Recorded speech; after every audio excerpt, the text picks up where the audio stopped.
میں پچھلے 1.5 گھنٹے سے عمر کو اپنا ماضی الضمیر سمجھانے کی کوشش کر رہا تھا، مگر اس کی موٹی عقل میں میری باتیں نہیں سما رہی تھیں۔ وہ بدستور ایک ہی بات پر اڑا ہوا تھا کہ مجھے اس بات پر زیادہ غصہ آ رہا تھا کہ وہ ان بات کو درست بھی سمجھ رہا تھا۔ میں نے بہت اکتا کر اسے بکواس بند کرنے کو کہا تو میرے غصے پر توجہ دیے بغیر یوں ہی مجھے قائل کرنے کے انداز میں بولا، تم اگر اپنی جذباتیت کو ایک سائڈ پر رکھ کر سوچو گے تو تمہیں احساس ہوگا کہ تم ایک بے وقوفانہ فیصلے پر عمل درآمد کرنے سے متعلق سوچ رہے ہو۔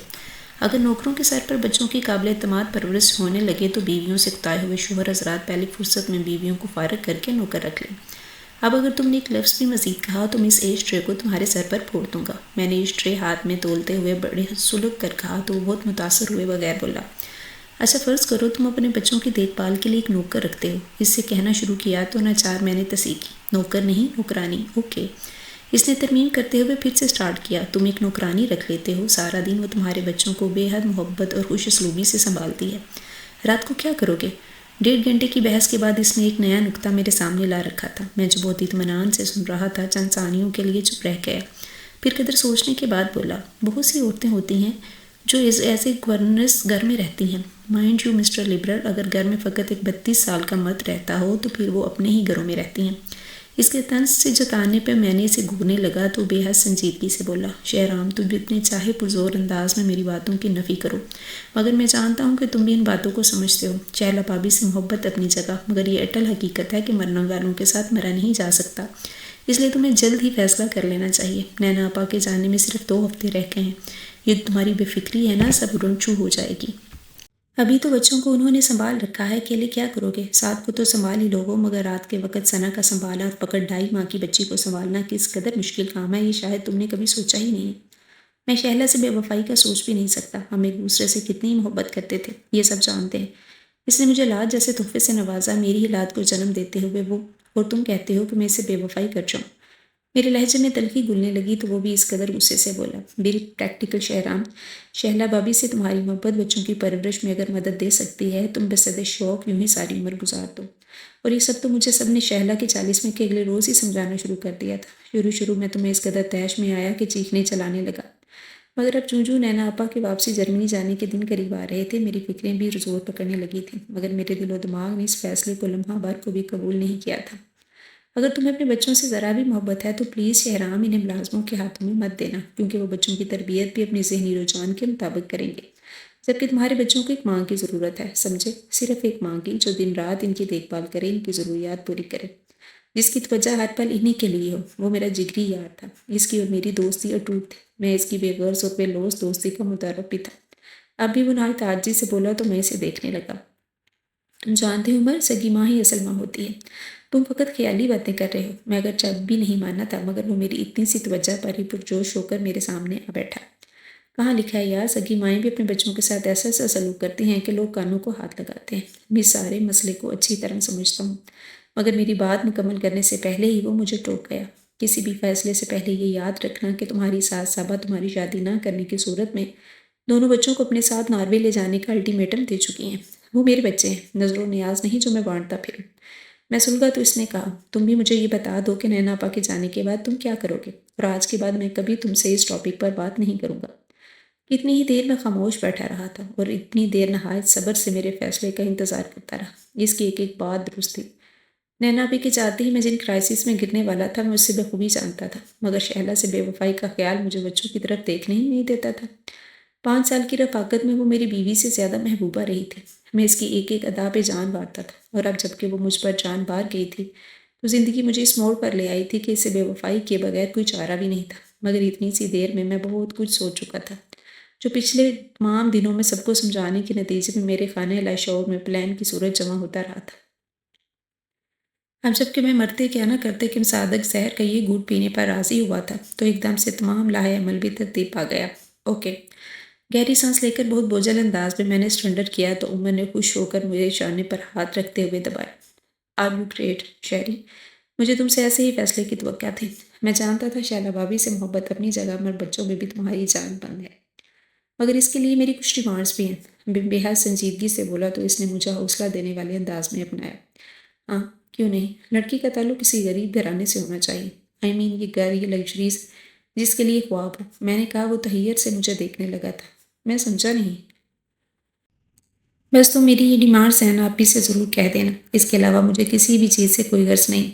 مجھے بچوں کی دیکھ بھال کرنے والی عورت کی ضرورت ہے، نہ کہ کسی ماڈل گرل کی۔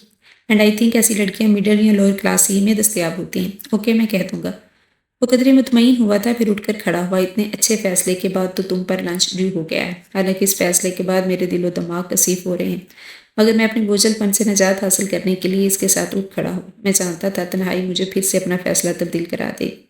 تمہیں ہر بات میں کھانا ہی سوچتا ہے، میں نے طنز کیا تو وہ ہنستے ہوئے بولا۔ رات کو نینا آپا کی طرف سے بھی ڈنر اور انویٹیشن تھا، تمہارے مان کی صورت میں۔ اب وہ بھی پکا ہے۔ دل میں اٹھتے طوفان کو دبانے میں بظاہر بہت مسکراتے ہوئے اس کے ساتھ باہر نکل آیا۔ فضا بھابھی آج کل میکے گئی ہوئی تھی، اس لیے عمر آوارہ گردیوں کے لیے بالکل فارغ تھا۔ میرے رضامندی پاتے ہی نینا آپا نے گویا چراغ کے جن کی پھرتی دکھاتی فقط 1.5 ہفتے میں ہی انہوں نے اپنی دانست میں ایک بہترین لڑکی ڈھونڈ نکال لی تھی۔ میری فرمائش کے مطابق لڑکی کی اپنی مرضی کی اولویت دی گئی تھی، کیونکہ میں نہیں چاہتا تھا کوئی لڑکی فقط ماں باپ کے دباؤ میں آ کر شادی کے لیے رضامند ہو۔ کسی بھی شور شرابے اور ہنگامے کے بغیر چند معززین کی موجودگی میں بہت سادگی کے ساتھ نکاح کا فریضہ ادا ہوا۔ حق مہر میری مرضی کے مطابق 10 لاکھ روپے رکھا گیا۔ ہر کوئی خوش اور مطمئن تھا، مگر میرے اندر ایک اتھل پتھل مچی ہوئی تھی۔ چاہے کسی کو یاد ہوتا یا نہیں، مگر مجھے اچھی طرح یاد تھا کہ آج سے ٹھیک 5 سال پہلے اسی تاریخ کو شہرہ میری اجڑ عروسی میں میری زندگی میں داخل ہوئی تھی۔ میں بے اندازہ خوش تھا۔ تب جذبات میں ایک شوریدہ سری تھی، ایک بےتابی بھی تھی کہ کب دوست جان چھوڑے اور میں اس کے مقابل پہنچوں۔ اور آج میں خود کونوں خدروں میں منہ چھپائے پھر رہا تھا، کسی کی نگاہ مجھ پر نہ پڑ جائے۔ شہلا سے بے وفائی کا احساس میری روح پر کوڑے برسا رہا تھا۔ اس کی یاد میری آنکھوں میں جلن بھر رہی تھی۔ میں خود کو ہمیشہ بہت مضبوط سمجھتا تھا، مگر شہلا کی موت کے بعد مجھے پتہ چلا یہ تمام مضبوطی، پر اعتمادی اور بے فکری صرف اور صرف شہلا کے ساتھ اس کی محبت کی مرہون منت تھی۔ ایک دم سے میں بری دنیا میں تنہا رہ گیا تھا۔ میں اپنے بیڈ روم سے ملکہ اسٹڈی روم میں موجود تھا۔ صاحب وائلن کی تار کی طرح تنے ہوئے تھے، ٹینشن کی وجہ سے سر درد سے پھٹا جا رہا تھا۔ میری نظروں میں صرف شہلا کا چہرہ گھوم رہا تھا۔ میں دیکھ سکتا تھا کہ اس کی آنکھوں میں کتنی شکایت اور درد تھی۔ اس کے خاموش لب اپنی وفاؤں کی صلہ مانگ رہے تھے، اور میں مارے ندامت سے اسے نظر نہیں ملا پا رہا تھا۔ مجھے معاف کر دینا شہلا، مگر اس کے بغیر کوئی چارہ بھی نہیں تھا۔ میں بہت مجبور تھا، مگر میں صرف تمہارا ہوں شہلا، تمہاری جگہ کوئی نہیں لے سکتا، کوئی بھی نہیں۔ پتہ نہیں میں اس جنون قد میں کتنی دور نکل جاتا جب آپا ایک دم سے اندر آئیں۔ ان کے سوئچ بورڈ پر ہاتھ مارنے تک میں سمجھ چکا تھا۔ تم یہاں ہو شہری، اور میں تمہیں وہاں سارے گھر میں ڈھونڈتی پھر رہی ہوں۔ سعد اور ثنا کہاں ہیں؟ میں نے ان کی توجہ بٹانی چاہی۔ وہ تو کب کے سو چکے ہیں، انہوں نے بہت اطمینان سے کہا تھا، اور مجھے پھر کہنے لگی کہ تم یہاں کیوں بیٹھے ہو، اٹھو اپنے بیڈ روم میں چلو۔ میں گہری سانس لے کر اٹھا، مگر ابھی بھی میرے دروازے کی نایاب پر تھے، اور ان کا اگلا جمعہ میرے قدم ٹھٹکا گیا۔ کب سے بیچاری رحمہ اکیلی بیٹھی ہے؟ میں تو دودھ رکھنے آئی تو دیکھا دلہن موجود اور دلہا غائب ہے۔ میں ان کی طرف پلٹ کر تیز لہجے میں بولا، کیا مطلب؟ وہ میرے بیڈ روم میں کیا کر رہی ہے؟ اسے تو بچوں کے روم میں ہونا چاہیے نا۔ میرے لب و لہجے میں ششدر سی مجھے دیکھنے لگی، پھر دھیمے مگر سخت انداز میں بولی، دماغ تو ٹھیک ہے تمہارا، وہ بیوی ہے تمہاری۔ ان کے اس طرح سے جتلانے پر میری کنپٹیاں سلگ اٹھی۔ پہلے یہ سب لوگ مجھے ہر وقت یہی احساس دلانے پر کمر بستہ تھے کہ میرے بچوں کو ایک ماں کی ضرورت ہے، اور جب میں نے ان کا دل مار کر یہ فرمائش پوری کر دی ہے تو اسے میرے بیڈ روم میں بٹھا کر کہا جا رہا ہے کہ وہ میری بیوی ہے۔ مائنڈ شو آپا، مجھے بچوں کی دیکھ بھال کرنے والی کی ضرورت تھی، نہ کہ اپنے لیے بیوی کی۔ وہ جس فرض کو نبھانے کے لیے آئی ہے اسے وہی نبھانے تھے۔ میرا یہ انداز آپا کے لیے بہت غیر متوقع تھا، اس لیے وہ گڑبڑا گئی۔ آہستہ بولو، وہ ساتھ ہی بیٹھی ہے۔ سو واٹ آپا؟ میں جلایا تھا اسی لب و لہجے اور زیر و بم کے ساتھ بول رہا تھا۔ اسے خود علم ہونا چاہیے کہ میری بیوی کی نہیں بلکہ بچوں کی دیکھ بھال کرنے والے کی ضرورت ہے۔ یہ کام میں کسی گورنر سے بھی کروا سکتا تھا، لیکن اس مقصد کے لیے اسے بیاہ کر لایا گیا ہے کہ وہ دن رات میرے بچوں کی دیکھ بھال کر سکے، اور اس لیے میں آپ کے کسی غریب گھرانے کی لڑکی کی بات کی تھی۔ روپے پیسے کی میرے پاس کمی نہیں، گھر ہے، گاڑی ہے، اس کی ہر خواہش پوری ہوگی، مگر اپنے بچوں کو بھرپور توجہ دینی ہوگی۔ یہ کیا بکواس ہے شہری؟ آپا صدمے کا شکار تھی۔ میں تو بے خبری میں اس معصوم کی زندگی برباد کر بیٹھی۔ مجھے تمہارے ان بیہودہ خیالات کا علم ہوتا تو میں کبھی بھی شادی نہ ہونے دیتی۔ 4 دن بچوں کو سنبھالنا پڑتا تو خود بخود عقل ٹھکانے آ جاتی تمہاری۔ ان کی آواز برا گئی تو میں سچا گیا۔ آپا، اس میں عجیب کیا ہے؟ آپ جانتی ہیں میں شہلا سے کسی صورت بھی بے وفائی نہیں کر سکتا۔ آپا رونا بھول کر تہیت سے مجھے دیکھنے لگی۔ ایک مرے ہوئے انسان کے پیچھے تم ایک زندہ انسان کو جیتے جی مار رہے۔ میں نے اس سے لا تعلقی سے کہا، اگر وہ شادی پر رضامند ہوئی ہے تو یقیناً جانتی ہوگی کہ اسے یہاں 2 بچوں کو سنبھالنا ہے۔ اس نے سب کچھ سوچ کر ہی کمپرومائز کیا ہوگا، اور پھر بھی جس ماحول سے آئی ہے وہاں سے اتنی سہولیت اور عیش و آرام کہاں دیکھا ہوگا۔ آپ خود دیکھ لیجیے کہ اس لگژری سے کتنا مطمئن ہوگی وہ۔ بکواس نہیں کرو شہرام، انہوں نے پھر سے مجھے بری طرح جھڑک دیا تھا۔ تم گھر میں فل ٹائم ملازمہ نہیں لائے، تمہاری بیوی ہے۔ آپ کا جو کام تھا وہ آپ نے کر دیا، آپ بے فکر ہو کے جائیں، میں خود ساری ایڈجسٹمنٹ کر لوں گا۔ میں نے ان کے شانے پر ہاتھ رکھتے ہوئے رسان سے کہا تو انہوں نے میرا ہاتھ جھٹک دیا۔ بعد میں مت کرنا میرے ساتھ، بہت گھٹیا پن دکھا رہے ہو تم۔ میں بالکل ٹھیک کر رہا ہوں آپا، شیلا کی جگہ کوئی نہیں لے سکتا۔ میں نے سنجیدگی سے کہا تو دل میں ایک ٹیس بھی اٹھی کہ شروعات تو میں کر ہی چکا تھا۔ کوئی کسی کی جگہ نہیں لے سکتا شہری، ہر ایک اپنا مقام ہوتا ہے، اور اگر تم محبت کی بات کرتے ہو تو وہ تو ساتھ چلتے رہنے سے، ایک دوسرے کے احساس کرنے سے ہی ہو جاتی ہے۔ انہوں نے مجھے قائل کرنے کی آخری کوشش بھی کر ڈالی، مگر میں نفی میں سر ہلا دیا۔ میں تو اس معصوم کو منہ دکھانے کے لائق بھی نہیں رہی۔ خدا ہی ہے جو مجھے معاف کرے، وہ ایک عظیم ذمہ داری نبھانے کے لیے اس گھر میں آئی ہے، مگر تم اس کو مقام بہت غلط رکھا ہے۔ میں نے اس کو بہت حوصلہ بڑھایا تھا، اب تو خدا ہی ہے جو مجھے معاف کرے، نہ کہ ایک بے گناہ اور معصوم پر تم ظلم کرنے چلے ہو۔ وہ برائے ہوئے لہجے میں کہتی پھر رکی نہیں۔ ان کے جانے کے بعد میں نے گہری سانس لے کر خود کو کرسی پر گرا دیا۔ ذہن پر آئی گندگی اپنی جگہ، مگر آپا سے یہ جنگ جیت کر میں خود کو بہت ہلکا پھلکا محسوس کر رہا تھا۔ تنہائی پاتے ایک مرتبہ پھر شہلا کی یاد پوری شدت سے میری سوچوں پر حاوی ہو گئی تھی۔ میں نے خود کو اس کی تصوراتی باہوں میں چھپایا اور سلگتی آنکھیں مول لی۔ ولیمے کی تقریبی بے حد سادگی سے ڈرائنگ روم میں ہی نبٹ گئی۔ اس سے اگلے روز آپا کی جرمنی کے لیے فلائٹ تھی۔ وہ سامان سمیٹ کر بچوں سمیت جانے کو تیار تھی۔ شہرام بے وقوفی مت کرنا، ایما بہت اچھی لڑکی ہے، عام لڑکیوں سے بہت مختلف ہے، اسے مس مت کرنا، یعنی خیالات و مفروضات کے خول سے نکل کر دیکھو، اسے پرکھو، اسے اپنی بیوی سمجھو گے تو ہی تمہارے بچوں کی بہترین ماں بن کر رہے گی، ورنہ تو تم نوکر بھی بچوں کو توجہ دے سکتے ہیں، اسے کوئی مان تو دو، ملازمت تو مت سمجھو۔ روپے دے کر ممتا نہیں خریدی جا سکتی، ہر کوئی بکنے کو تیار نہیں بیٹھا ہوتا۔ ڈپارچر میں جانے تک وہ بھیگی آواز میں مجھے سمجھاتی ہی رہی، آپا تو بس ہمیشہ کی جذباتی ہیں، بھلا کون لڑکی ہوگی جو اتنے عیش و آرام کو چھوڑ کر دوسری فضولیات پر دھیان دے گی۔ یہ سب روپے کا کمال ہے۔ میں ڈرائیو کرتے ہوئے بے پرواہی سے سوچ رہا تھا۔ میں نے رائما کو دیکھا تھا، 23-24 سال کی اچھی شکل و صورت کی لڑکی تھی۔ بظاہر تو مجھے اس میں کوئی خامی نظر نہیں آئی تھی، مگر مجھ سے شادی شدہ 2 بچوں کے باپ سے شادی کرنے پر مجبور ہو جاتی تو پھر یہ بات بالکل سامنے تھی کہ میرا پیسہ اور باقی لگژریز ہی اس کے فیصلے کا سبب تھی۔ اس کے گھر والوں سے میری ملاقات ہوئی تھی۔ اس کے والد رؤف احمد ایک پرائیویٹ فرم میں نچلی پوسٹ پر جاب کرتے تھے۔ رائما کے علاوہ اس کی 4 بہنیں تھیں۔ رائما سب سے بڑی تھی۔ اتنی معمولی سی تنخواہ میں رؤف احمد بمشکل اپنی سفید پوشی کا برم رکھے ہوئے تھے۔ چوکیدار نے گیٹ کھولا تو میں گاڑی پوچھ تک لے آیا تھا۔ میں اندر داخل ہوا تو ساتھ دوڑتا ہوا آ کر میری ٹانگوں سے لپٹ گئے۔ 4 سالہ ساتھ کو میں نے جھک کر اٹھاتے ہوئے پوچھا اور پھر وہاں سے بھر لیا۔ پھر وہ منہ بسوڑتے ہوئے چہرہ میری گردن میں گھسیٹتے ہوئے بولا، پاپا یہ گندی کون ہے؟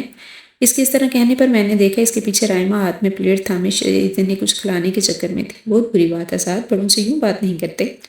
میں نے فوراً ساتھ کو سرزنش کی تو وہ معصومیت سے بولا، سوری پاپا۔ میں اس لیے صوفے میں دس گیا۔ رائما پلیٹ سینٹر ٹیبل پر رکھ کر اندر چلی گئی تھی تو میں نے دیکھا اس میں چاکلیٹ کسٹرڈ تھا۔ میں ساتھ کی طرف متوجہ ہوا جو بڑے مگن سے انداز میں میری روسٹ پاٹ سے کھیل رہا تھا۔ سائی کسٹرڈ اچھا نہیں ہے کیا؟ اچھا ہے پاپا۔ تو پھر کھا کیوں نہیں رہے؟ میں ماما کے ساتھ کھاؤں گا، وہ اطمینان سے بولا تو میں بے حد اطمینان ہونے لگا۔ میں نے اس کے بالوں کو چومتے ہوئے دھیرے سے کہا، مگر بیٹا بھی ماما تو نہیں ہے نا؟ ماما کب آئیں گی؟ آ جائیں گی میری جان، کوئی نہیں، آنے بھی یہی کہتی تھی۔ وہ قدرے خفا ہو کر میں بے بس ہونے لگا۔ ابھی تو میں شہلا کی غیر موجودگی کا عادی نہیں ہوا تھا تو پھر 24 گھنٹے اس کے ساتھ لگا رہا تھا۔ اگر میں یہ کسٹرڈ کھاؤں تو ماما آ جائیں گی؟ وہ اپنی سیاہ ذہین آنکھیں میرے چہرے پر جمائے پوچھ رہا تھا۔ اس کے اس انداز پر مجھ سے ماضی کی یاد ستانے لگی۔ یوں ہی ایک بار ساتھ الٹے سیدھے سوال کر کے شہلا کو زج کیے جا رہا تھا تو اس نے تنگ آ کر ساتھ کو ڈانٹ دیا۔ میرے مرنا کرنے پر وہ بولی، ایمان سے شہرام اتنے سوال کرتا ہے کہ میں عاجز آ جاتی ہوں۔ یہ بھی بچوں کی ذہانت کی نشانی ہے، چاہے یہ 100 سوال پوچھے تو میں ضرور جواب دینے چاہیے۔ میری تنبیہ پر وہ مجھے گھورنے لگی تھی، مگر اس رات وائلڈ لائف کے متعلق ایک فلم دیکھتے ہوئے جب سعد میری گود میں تھا تو ہم بہت مگن ہو کر فلم دیکھ رہے تھے۔ پاپا یہ کیا ہے؟ سعد نے غور سے دیکھتے ہوئے پوچھا تھا۔ یہ ایگل ہے۔ یہ کیا کر رہا ہے؟ یہ اڑا رہا ہے میری جان۔ پاپا یہ دوڑتا کیوں نہیں ہے؟ سعد کا ایک اور سوال تیار تھا۔ خاموشی سے فلم دیکھو سعد۔ چند سیکنڈ تک فلم دیکھنے کے بعد پھر سے اپنا سوال نامہ کھول بیٹھا تھا۔ پاپا یہ کیا ہے؟ یہ اٹھتا کیوں نہیں ہے؟ کیونکہ اس کے پر نہیں ہوتے۔ میں نے تحمل سے کہا تو وہ دلجمی سے بولا، کیوں نہیں ہوتے؟ میں گہری سانس لے کر بے بسی سے شہلا کو دیکھنے لگا جو میری حالت پر ہنس رہی تھی۔ وہ جتاتے ہوئے انداز میں بولی، اگر یہ 100 سوال بھی پوچھے تو تمہیں جواب دینے ہوں گے۔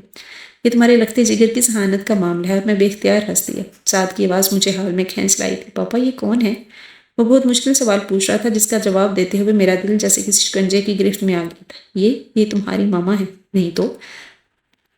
اس نے پرزور انداز میں سر کو دائیں بائیں ہلایا۔ ماما یہ تھوڑی ہیں، میں کہہ رہا ہوں نا یہ ماما ہے۔ جھوٹ، ماما کی تصویریں تمہارے بیڈ روم میں لگی ہیں۔ وہ بے حد پر اعتماد بچہ تھا اور اسے سمجھانا کتنا مشکل تھا یہ بھی میں جانتا تھا۔ یہ تمہاری دوسری ماما ہے۔ میری ماما کہاں ہے؟ وہ کہہ رہی تھی کہ گڑیا کو لے کر آ جائیں گی۔ اس کے معصومانہ سوال میرے اندر آگ لگا رہے تھے۔ وہ بھی آ جائیں گی، مگر بیٹا پہلے آپ کو اس والی ماما سے دوستی کرنا پڑے گی۔ میں اسے تو سمجھا رہا تھا مگر خود کو سمجھانا ایک بہت ہی دقت طلب محسوس کام ہو رہا تھا۔ میرا دل چاہ رہا تھا سب کچھ چھوڑ کر کسی ویرانے میں نکل جاؤں۔ پاپا میں بھی ماما کے پاس جاؤں گا، اس نے کہا تو میرے دل کو کچھ ہونے لگا۔ میں نے اسے چوم لیا۔ نہیں میری جان، ماما خود آئیں گی یہاں۔ میں نے اسے بلایا، پھر اس کا دھیان بٹانے لگا۔ ثنا کہاں ہے؟ اس نے ماما نے سلا دیا ہے۔ بہنا اچھی ہے نا؟ میں نے سوچا اور اس نے اس بات میں سر ہلا دیا، پھر بولا، لیکن وہ گندی بھی ہے پاپا، روتی ہے۔ مجھے اس کے انداز پر بے اختیار پیار آیا۔ پہلے ننھے وسیلے تو جینے کا بہانہ بن جاتے ہیں۔ وہ میرے فائز کے ساتھ کھیلتی بھی نہیں ہے، سعد نے شکایتی انداز میں کہا۔ تو میں نے اسے سمجھایا بھی تو بہنا چھوٹی ہے بیٹا۔ پھر اس نے پوچھا، ہوم ورک کیا آپ نے؟ اس نے نفی میں سر ہلا دیا، کیوں نہیں کیا؟ ماما ہی نہیں، وہ آنی بھی نہیں ہے۔ وہ سنجیدگی سے بولا تو میں اسے پیار کرتے ہوئے کہا، میں ہوں نا میری جان، میں اپنے بیٹے کو خود پڑھاؤں گا۔ ٹھیک ہے۔ وہ خوش ہو گیا اور میں کسٹرڈ والی پلیٹ اٹھائی۔ چلو اب یہ کسٹرڈ ختم کرو۔ سعد نے آرام سے کسٹرڈ کھا لیا تھا۔ کھانا بن گیا ہے، میں نے ٹیبل پر لگا دیا ہے۔ وہ ثنا کا فیڈر ہاتھ میں تھا، میں ذرا کی ذرا رک کر بولی اور پھر سامنے والے بیڈ روم میں چلی گئی، جو پہلے مہمانوں کے لیے استعمال ہوتا تھا۔ میں چند لمحوں تک خالی ذہن کیفیت میں بیڈ روم کے بند دروازے کو دیکھتا رہا۔ پھر گہری سانس لے کر میں نے سعد سے پوچھا، کھانا کھاؤ گے؟ مجھے سونا ہے پاپا۔ وہ قدرے منہ بسور کر بولا تو میں اسے گود میں لے کر اٹھ گیا۔ پاپا کھانا کھا لیں، پھر چل کر سوتے ہیں، ٹھیک؟ وہ بہت تابعداری سے میری بات مان گیا تھا تو میں اسی لیے ڈائننگ ٹیبل پر آ گیا۔ جب سے شہلا مجھ سے بچھڑی تھی، یہ پہلی رات تھی کہ سعد میرے ساتھ سو رہا تھا۔ اس سے پہلے وہ نینا آپا کے پاس سوتا تھا اور اس سے پہلے وہ شہلا سے لپٹ کر سوتا تھا۔ کبھی کبھی میں بے حد جنجلا جایا کرتا تھا، یہ تو پکا رقیب ہے میرا۔ میں نے اسے شہلا سے الگ کرنے کی کوشش کی تھی، مگر وہ نیند میں ہی ماما ماما کی گردان کرتے ہوئے اسے مزید چمٹ گیا تھا۔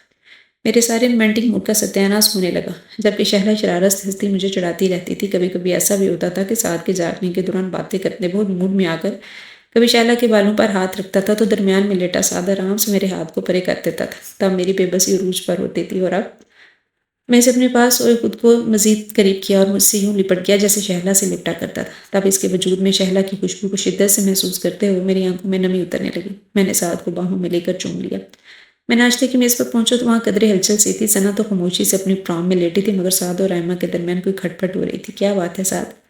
میں تشویش سے کہتا کرسی گھسیٹ کر اس کے پاس بیٹھ گیا تو رائمہ قدرے چلا کر بولی، یا اسکول نہیں جانا چاہ رہا؟ یہ تو براہ راست میرے پہ احساس والی گفتگو تھی۔ میں چٹتی سی نگاہ اس پر ڈالتا سعد کی طرف متوجہ ہوا۔ کیوں بیٹا، کیوں نہیں جانا؟ پاپا میں نہیں جاؤں گا، وہ منہ بسور کر بولا تھا۔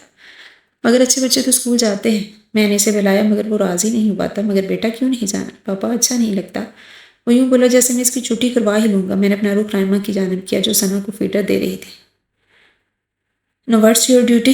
بچوں کے تمام معاملات تمہیں دیکھنے ہیں، یہ تمہاری ذمہ داری ہے کہ تم انہیں کیسے ہینڈل کرتی ہو۔ وہ میری تقدیر کے دوران بے حد تأثر چہرے کے ساتھ ثنا کے ساتھ مصروف رہی۔ سعد کا رونے کا پکا پروگرام دیکھ کر میں اسے چھٹی کی اجازت دے نہیں پڑی۔ میں خاموشی سے اپنے لیے کپ میں چائے نکالنے لگا۔ اگلے چند روز میرے لیے کافی اطمینان بخش تھے۔ سعد اب رائمہ سے بہت فری ہو چکا تھا۔ میں آفس کے لیے آیا تو ٹی وی لاؤنج میں بیٹھا رائمہ سے پڑھ رہا تھا۔ میرے دل میں اطمینان بھر گیا۔ السلام علیکم پاپا۔ مجھے دیکھتے ہی سعد نے سلام کیا تو میں بہت خوشکن حیرانی سے گھیر لیا۔ میں نے پورے محبت سے اسے خود سے لپٹا لیا۔ وعلیکم السلام میری جان، کیا ہو رہا ہے؟ میں ہوم ورک کر رہا ہوں پاپا، مجھے اس کے بعد ماما میں سنڈریلا کی سٹوری سنائیں گی۔ وہ بہت خوش تھا۔ اس نے رائمہ کو ماں کہا تو مجھے بالکل بھی اچھا نہیں لگا، مگر وہ بہت ہی ناگوار باتوں کی طرح مجھے یہ بھی برداشت کرنا پڑا۔ آج یو گڈ بوائے، میں نے اسے پیار کیا۔ چلو اب جلدی سے اپنا ہوم ورک کمپلیٹ کرو۔ میں رائنا کی طرف متوجہ ہوا اور ساتھ کی کتاب کے صفحے لوٹ رہی تھی۔ مجھے ایک کپ چائے دے دو، یہ میرا ہمیشہ کا معمول تھا۔ گھر آتے ہی چائے کی طلب ہونے لگتی تھی۔ اس نے کتاب بند کر کے ایک نظر مجھے دیکھا اور اٹھ کھڑی ہوئی۔ آئی ایم سوری، میں ذرا ثنا کو دیکھ لوں۔ وہ پرسکون انداز میں کہتی کتاب ٹیبل پر رکھ کر چلی گئی تھی اور میں چند سیکنڈز تک اسی پوزیشن میں بیٹھا رہا۔ اس کا یہ رویہ انداز میرے لیے نیا تھا۔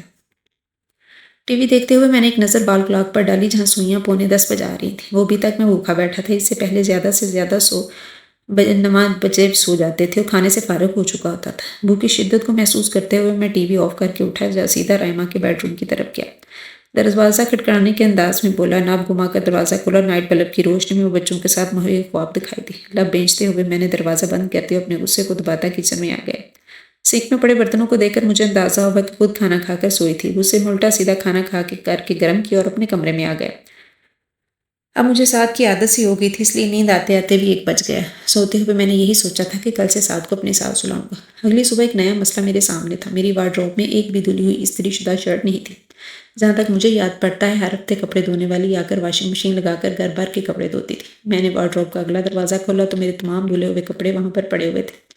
مجھے رائمہ کی اس بے پرواہی اور پھوٹ پن پر شدید غصہ آیا۔ اتنا عیش و آرام دیکھ کر وہ ہر ڈرامی پر اتر آئی تھی۔ رات کھانا نہ ملنے کی وجہ سے میں غصہ اٹھ کر آیا تھا۔ میں یوں ہی پینٹ اور بنیان میں ملبوس باہر آیا تو وہ یونیفارم میں ملبوس سعد کو ناشتہ کراتے ہوئے پتہ نہیں کہاں کہاں کی کہانیاں سنا رہی تھی۔ میرے کپڑے کہاں ہیں؟ میں تیز لہجے میں چونک کر سیدھی ہوئی تھی۔ پھر وہ بہت عام سے انداز میں بولی، پتہ نہیں کیوں، تمہیں کیوں پتہ نہیں؟ میں اس کے انداز پر شدید غصہ آیا تھا۔ میری وارڈروب کا حال دیکھا ہے تم نے؟ ایک بھی کپڑا اپنے ٹھکانے پر نہیں ہے۔ میری بات سن کر لہجہ بھر خاموشی سے سعد کی طرف دیکھتی رہی۔ پھر میرے تیز لہجے سے غائب سا ہو گیا تھا۔ پھر میری طرف دیکھ کر کمال رسانیت سے بولی، میں صرف بچوں کی گورننس ہوں۔ اس کی بات میں جتانے میں بہت کچھ تھا۔ اول رات کو نینا آپی سے بولا گیا تھا، تمام مکالمہ میرے ذہن میں تازہ ہو گیا۔ تم اس گھر میں ایک ہی حیثیت سے رہتی ہو۔ میں مشکل اپنا غصہ کنٹرول کر رہا تھا۔ مائنڈ یو سر، میں اس حیثیت کی تمام ذمہ داریاں نبھا رہی ہوں۔ وہ بے حد اعتماد سے کہتی میرا سکون غارت کر گئی تھی۔ میں سوچ بھی نہیں سکتا تھا کہ لوور مڈل کلاس کی لڑکی مجھ جیسے بندے کو یوں منٹوں بعد سینکڑوں میں اڑا سکتی ہے۔ وہ بڑے آرام سے مجھے جتا گئی تھی کہ وہ اس گھر میں صرف بچوں کے لیے لائی گئی، تو کام بھی وہ صرف انہیں کی کرے گی۔ بے حد سلگتی نگاہ اس پر ڈال کر میں کمرے میں اور شدید غصے کے عالم میں کل والی شرٹ ہی پہن کر بال بنا کر چلا گیا۔ چلو ساتھ، میں نے ساس سے کہا تو اس کا لنچ باکس بیگ میں رکھتی اسے لنچ بریک میں لنچ کرنے کی تاکید کرتی مجھے زہر سے بھی بری لگنے لگی تھی۔ مجھے اس کی ساتھ سے ثنا سے محبت ایک کامیاب ڈرامہ لگ رہی تھی۔ میں نے ناشتہ بھی نہیں کیا تھا، ظاہر ہے میں اس سے اختیار نہیں تھا۔ سعد مجھ سے پہلے باہر نکلا تو میں جاتے رک کر رائمہ پر طنز کیا، یہ میز بھی سجانے کی کیا ضرورت ہوتی ہے؟ وہ چائے کا کپ سر میں رکھتے ہوئے آرام سے بولی تھی، آئی ایم سوری مگر یہ مجبوری ہے، کیونکہ میں بھوکی نہیں رہ سکتی۔ اس میں اسپیشلی آپ کے لیے تو کچھ بھی نہیں ہے۔ اس کا یہی اطمینان اور اعتماد پھر میری رگوں میں انگارے دوڑا رہا تھا۔ میں اس غریب گھرانے کی دبو سی لڑکی سمجھتا اور آج اسے اپنی مرضی کے مطابق ٹریٹ کرنا چاہتا تھا، مگر وہ لہجہ بے لہجہ مجھے حیران کرتی جا رہی تھی اور مجھ سے بات کرنے اور جواب دینے میں لہجہ بھر کو بھی نہیں ہچکچاتی تھی۔ لب بھینچتے ہی رکے بغیر باہر نکل آیا، پاپا ماما سے لڑ رہے ہیں؟ سعد نے گاڑی میں بیٹھتے ہی سوال کیا تو میں فوراً مکر گیا، نہیں تو آپ زور سے بول رہے تھے۔ وہ یقیناً میرے انداز سے خوفزدہ تھا، میں نے گھر میں کبھی اتنا غصہ کیا ہی کب تھا۔ میں نے اس کے سنجیدہ سے چہرے پر ایک نظر ڈالی، پھر ہلکا سا کہکا لگا کر بولا، وہ تو تمہاری ماما کو ڈرا رہا تھا۔ میری بات سن کر سعد نے نفی میں سر ہلایا، پھر بولا، ماما کہتی ہیں وہ کسی سے نہیں ڈرتی، بس اللہ میاں سے ڈرتی ہیں۔ وہ مجھے بھی کہتی ہیں کہ اللہ میاں سے ہی ڈرنا چاہیے۔ چند ہی دنوں میں اتنے سے بچے پر رائمہ کا اتنا گہرا اثر دیکھ کر مجھے بہت حیرت ہو رہی تھی۔ اس میں کوئی شک نہیں تھا کہ سعد بہت شارپ مائنڈڈ بچہ ہے، مگر یہ بھی دکھائی دے رہا تھا کہ رائمہ اس پر پوری توجہ دے رہی ہے۔ آپ ماما کو مت ٹرائی کریں، وہ بہت اچھی ہیں، وہ مجھے بہت سی سٹوریز بھی سناتی ہیں۔ وہ گویا مجھے تنبیہ کر رہا تھا، اور چاہے وہ سعد پر ہی کتنی توجہ کیوں نہ دے رہی ہو۔ مجھے سعد کا یوں اس کی تعریف کرنا بالکل بھی اچھا نہیں لگا تھا، مگر میں سعد کا شک دور کرنے کے لیے خوش دلی سے بولا، اوکے باس۔ پاپا میں آپ کو وولف اینڈ لیمپ کی سٹوری سناؤں؟ اس نے فوراً فرمائش کی تو میں نے اس بات میں سر ہلا دیا۔ اس کے بعد جب تک اسکول نہیں آ گیا میں سعد کی خوبصورت اور معصومانہ گفتگو سے لطف اندوز آتا رہا۔ اترتے ہوئے اس نے مجھ سے کہا کہ اس کی باہوں میں بیچ لیا۔ آئی لو یو مائی چائلڈ۔ میں خود اتر کے اسے اسکول گیٹ تک چھوڑ کر آیا اور صرف نگاہ دلانے لگی تھی۔ شیلا تم ہوتی تو؟ بے اختیار میرے دل میں خواہش ابھری اور میں دروازہ کھول کر ڈرائیونگ سیٹ پر گر سا گیا۔ تھکے تھکے انداز میں نے اگنیشن میں چابی گھمائی تھی، مگر تم ہوتی تب نہ۔ میرے دل کا آسمان ابرآلود ہونے لگا۔ رائمہ کو اس گھر میں فقط 1.5 ماہ ہوا تھا اور میں محسوس کرنے لگا تھا کہ سعد مجھ سے دور ہوتا جا رہا ہے۔ سب دوست احباب اور رشتہ دار خوش تھے کہ رائمہ نے بچوں کی اصل ماں جیسی محبت سے رام کر لی ہے، مگر دل میں نرم گوشہ نہیں بنا تھا۔ میں یوں محسوس کر رہا تھا جیسے دن بدن وہ میرے بچوں پر قبضہ جماتی جا رہی ہے اور مجھے نیچا دکھانا چاہ رہی ہے۔ 3-4 مرتبہ میں نے ناشتہ آفس میں کیا اور لنچ اور ڈنر ہوٹل میں کر لیا، مگر عادت نہ ہونے کی وجہ سے معدہ ڈسٹرب رہنے لگا تو میں خاموشی سے وہی کھانے لگا جو وہ بقول اپنے لیے پکاتی تھی، مگر وہ میرے لیے کھانا نہیں نکالتی تھی، مجھے خود ہی اپنے لیے نکالنا پڑتا تھا۔ سعد تم آج میرے ساتھ سو گئے۔ وہ سعد کو بہلا پھسلا کر دودھ پلانے کے جتن کر رہی تھی۔ جب میں نے سعد سے کہا تو وہ فوراً دودھ کا گلاس پکڑتے ہوئے بولا، نہیں میں مما کے ساتھ سوؤں گا۔ میں سر پیر سلگ گیا، اس نے سعد کو دودھ ختم نہیں کر لیا تھا۔ چلو سعد، میں نے اس کا بازو پکڑا اور وہ مچل گیا، نہیں پاپا ضد نہیں کرو سعد۔ میں نے اسے گود میں اٹھا لیا، لیکن اس کا احتجاج ختم نہیں ہوا تھا۔ ماما، اس نے بسورتی آواز میں رائمہ کو پکارا تو وہ خاموشی سے ہمیں دیکھنے لگی۔ میں پاپا کے پاس نہیں سوؤں گا۔ سعد جتنا میرے پاس سونے سے انکار کر رہا تھا۔ سعد نہیں چاہ رہا تو رہنے دے، اس کا کہنا مجھے چٹکا گیا، یہ تمہارا معاملہ نہیں ہے۔ میں بہت سرد لہجے میں کہتا سعد کو اپنے کمرے میں لے آیا۔ اب اس نے رونا شروع کر دیا تھا۔ کیوں رو رہے ہو یار؟ میں نے اسے باہوں میں بھیجا تھا اپنے ماما کے پاس۔ اس کی آنسوؤں سے بھری آنکھیں میں دیکھ کر مجھے اس پر پیار آنے لگا۔ میرے پاس کیوں نہیں؟ آپ مجھے کچھ سٹوری نہیں سناتے؟ پرومس؟ آج میں اپنے بیٹے کو بہت سی سٹوری سناؤں گا۔ میں نے وعدہ کیا تو اسے تب جا کر کہیں اطمینان ہوا۔ سنڈریلا والی بھی، وولف اینڈ لیمپ والی بھی، ڈو اینڈ بی اور ایلس اینڈ ونڈ لینڈ والی بھی۔ ایک ہی سانس میں اس نے مجھے ڈھیروں عنوان بتا دیے تو میں مسکرائے بغیر نہ رہ سکا۔ اسے باہوں میں بھر کر لیٹتے ہوئے آج اتنے دنوں کے بعد مجھے بے حد سکون اور اطمینانیت کا احساس ہوا تھا۔ پاپا سٹوری سنائے نا۔ وہ بے چین ہوا تو میں نے سنڈریلا کی کہانی سنانی شروع کر دی۔ کہانیوں کے معاملے میں بالکل کورا تھا۔ یہ شاید واحد کہانی تھی جو سعد کے بتائے گئے عنوانات میں سے مجھے کچھ میں سنا سکتا تھا۔ آدھی رات سے بھی کم کہانی سنانے پہ سعد کو تو نہیں، مگر مجھے نیند ضرور آنے لگی تھی۔ پاپا سنائے نا۔ میری آواز مدھم پڑتے ہی سعد نے منہ اٹھا کر مجھے دیکھا تو میں بند ہوتی آنکھوں اور غموز آواز کے ساتھ پھر سے کہانی سنانے لگا۔ جادوگرنی نے اپنی چھڑی گھمائی اور پاپا وہ جادوگرنی نہیں تھی۔ سعد نے مجھے بیچ میں ہی ٹوک دیا۔ تو پھر جادوگر ہوگا؟ مجھے اپنی یادداشت میں شک سا ہوا تو میں نے سعد کی حسب خواہش ترمیم کر دی، مگر وہ اب بھی اختلاف کر رہا تھا۔ بہت ذہانت سے بولا، وہ فیری گاڈ مدر تھی۔ آپ سو جاؤ یار، صبح اسکول بھی جانا ہے، کل سنڈے ہے پاپا، اسٹوری سنائے نا۔ وہ سخت بدمزہ ہو رہا تھا اور مجھے سنتے میں بولنے کی عادت نہیں تھی، اس لیے میرا کہانی سنانے کا ذرا بھی دل نہیں چاہ رہا تھا۔ مجھے رائمہ پر غصہ آنے لگا جس نے سعد کو یہ بری لت ڈال دی ہے۔ سعد سو جاؤ، مجھے نیند آ رہی ہے، میں نے قدرے سخت لہجے میں کہا تو وہ چپ ہو گیا۔ میں نے بھی اطمینان سے آنکھیں بند کر لیں کہ خود کو نیند کے دائروں پر چھوڑ دیا، مگر تھوڑی دیر کے بعد مجھے ہلکی ہلکی سسکیوں نے ڈسٹرب کر دیا۔ اسی خیال کے تحت میں نے سعد کو خود سے الگ کیا تو وہ رو رہا تھا۔ میرے دل کو کچھ ہونے لگا۔ کیا ہوا سعد؟ میں ماما کے پاس جاؤں گا۔ میں لب بینچ کر رہ گیا، مگر دوسرے ہی پل میں نے مسکرا کر اسے اجازت دے دی۔ اوکے بیٹا، مگر پہلے چپ کرو، آنسو صاف کرو۔ اس نے فوراً ہتھیلیوں سے آنکھوں کو رگڑ ڈالا تو میں نے پیشانی چوم لی۔ پاپا میں جاؤں؟ ہاں بیٹا۔ میرے اندر سے گہری سانس خارج ہوئی تو وہ بہت خوشی خوشی اتر کر کمرے سے باہر نکل گیا۔ سعد کے رویے نے ایک بار پھر مجھے شدت سے احساس دلایا کہ بچے مجھ سے دور ہو رہے ہیں، اور اسی کی وجہ صرف اور صرف رائمہ تھی، اور اس طرح شاید بلکہ یقیناً میرے رویے کا بدلہ لے رہی ہے جو میں نے اول روز سے اس کے ساتھ روا رکھا ہے۔ اگلے روز چھٹی تھی، میں بھی معمول سے ذرا لیٹ ہی بیدار ہوا۔ ابھی بھی فریش ہو کر باہر آیا تھا کہ رائمہ کی والدہ دونوں بہنیں چلی آئیں۔ السلام علیکم۔ میں اس کی امی کے سامنے قدرے جھکا تو انہوں نے میرے شانے پر ہاتھ پھیرتے ہوئے مجھے دعا دی۔ رائمہ سے چھوٹی ہیرا اور ہنا تھی، اور جہاں تک میں نے اندازہ لگایا دونوں ہی بہت شوق اور چنٹلی سی تھی۔ کیسے بھائی جانب؟ ہیرا میری طرف متوجہ تھی، میں بس مسکرا دیا۔ کتنی کیوٹ ہوگی نا یہ۔ ہنا نے فوراً ثنا کو گود میں لے لیا تھا۔ ہنا ذرا ٹھہرو، میں اسے فیڈر تو پینے دو، رائمہ جھنجھلائی تھی۔ اوفو باجی لائیں، میں پلا دیتی ہوں نا۔ اس نے رائمہ کے ہاتھ سے فیڈر لے لیا تھا۔ ایک تو یہ ہماری باجی جو ہے نا، یہ سمجھتی ہیں کہ بس ایک یہی ہیں جو بچوں سے محبت کرنے والی ہیں۔ وہ ہنستے ہوئے مجھے بتا رہی تھی، جاؤ ناشتہ لے آؤ۔ میں نے بہت دقت سے تھکمانہ انداز میں کہا تو میرے انداز سمجھ کر ٹھٹک گئی، پھر احسان سے بولی، یہ لوگ تو ناشتہ کر کے آئے ہیں، کیوں امی جی؟ ہاں بیٹا، اب تو کافی دیر ہو رہی ہے، انہوں نے مسکرا کر کہا تو میں بولا، مگر میں نے تو بھی اٹھا ہوں۔ تو بیٹا آپ ناشتہ کرو، انہوں نے کہا۔ میں نے دیکھا کہ رائمہ مجھے نظر انداز کیے ہنا سے باتوں میں مصروف تھی۔ بھائی جان اگر آپ پسند کریں تو میں آپ کو ناشتہ بنا دوں۔ ہیرا کی پیشکش مجھے بری نہیں لگی تھی، یوں بھی رائمہ کے ہاتھ سے بنا کچھ کھانے سے بہتر تھا کہ کہیں اور سے ہی کھا لیا جائے۔ سعد کہاں ہے؟ اس کی امی نے پوچھا تو وہ بولی، وہ بھی سو رہا ہے، میں نے اسے نہیں اٹھایا کہ آج چھٹی کا دن ہے۔ ذرا سی دیر میں ہیرا میرے لیے گرما گرم پراٹھا اور خوشبودار آملیٹ لیے حاضر تھی، ساتھ ہی گرم چائے کا کپ۔ اتنے دنوں کے بعد اس پرتکلف سے ناشتے نے میری ساری کلپ دور کر دی تھی۔ ہر نوالے پر مجھے یوں لگ رہا تھا جیسے میں مدتوں سے ذائقے کو ترس رہا تھا۔ جب یہ ٹونڈا اور پراٹھا بھی مجھے بہت پرتکلف لگ رہا تھا، تھوڑی دیر میں سعد بھی اٹھ کر رائمہ کو ڈھونڈتا ہوا وہاں آ گیا تو مجھے شدت سے احساس ہوا کہ اب سعد نے میری پرواہ کرنا بہت کم کر دی۔ رائمہ اس کے سامنے ہوتی یا نہیں، وہ ہر وقت ماما ماما کی رٹ لگائے رکھتا تھا۔ اپنی ماں اور بہنوں کے جانے کے بعد وہ سعد کو لے کر کچن میں گھس گئی، جبکہ ثنا وہیں میرے قریب پرام میں لیٹی جنجا ہاتھ میں تھامے ہاتھ پاؤں مارتی خود بھی خود خوش ہو رہی تھی۔ کافی دیر تک میں اس کی کلکاریوں سے لطف اندوز ہوتا رہا۔ اس اسنا میں کھانے کی پرشتہ خوشبو پورے گھر کو معطر کرنے لگی، جانے وہ کیا پکا رہی تھی۔ ساتھ ہی ساتھ اس کے ساتھ باتیں کرنے کی آواز بھی سنائی دے رہی تھی۔ انہی چکنی چپڑی باتوں سے تو سعد کو اپنے قابو میں کر رکھا ہے، میں کلس کر رہ گیا۔ تب اس کی زوردار سیکھ نے میرے تمام حواسوں کو چکنا کر دیا۔ اس کے ساتھ ہی سعد کے رونے کی آواز گونجی تو میں لمحے کے ہزاروں حصے میں بھاگتا ہوا کچن میں پہنچ گیا۔ کیا ہوا ہے سعد کو؟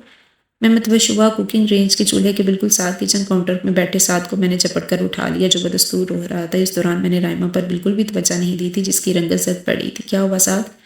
میں نے سعد کو پکڑ کر پچکار کر اس کی آنکھیں مسلتا معصومیت سے بولا، ماما جل گئی ہیں پاپا۔ میں بے تحاشا چونک کر اس کی طرف پلٹا، وہ سنک کا نل کھولے پانی کے نیچے ہاتھ رکھے کھڑی تھی۔ میں نے اسے کوئی ہمدردی جتائے بغیر کڑاہی میں براؤن ہوتی مچھلی کا پیس چمچ میں اٹھا کر پلیٹ میں رکھا اور برنر آف کر دیا۔ انسان اس کام میں ہاتھ ہی کیوں ڈالے جو نہ کرنا آتا ہو، ویسے بھی آدمی کو اس کی نیت کی جزا اور سزا ملتی ہے۔ میں نے بآواز بلند کہا تو سعد کی سسکیاں پھر سے بلند ہونے لگی، وہ یقیناً ڈرا ہوا تھا۔ پاپا آپ مجھے ماریں گے؟ نہیں میری جان، آپ نے بھلا کیا کیا ہے؟ میں اسے پچکارتے ہوئے کچن سے نکلنے لگا تو اسی انداز میں بولا، پاپا میں نے ماما کے ہاتھ میں چمچ رکھا تو وہ گرم تھا۔ کچن کی چوکھٹ پر ہی میرے قدم جم گئے تھے۔ میں بلا ارادہ واپس گھوم کر رائمہ کو دیکھنے لگا جو دراز میں سے ورنان نکال کر اپنے بے تحاشا سرخ ہوتے ہاتھ کی پشت پر لگا رہی تھی۔ تو یقیناً آپ کو ماما نے مارا ہوگا، میں نے چبا چبا کر حروف ادا کی۔ نہیں پاپا، ماما نے تو ایسا کچھ بھی نہیں کیا، انہیں درد ہوا تو میں ڈر گیا تھا۔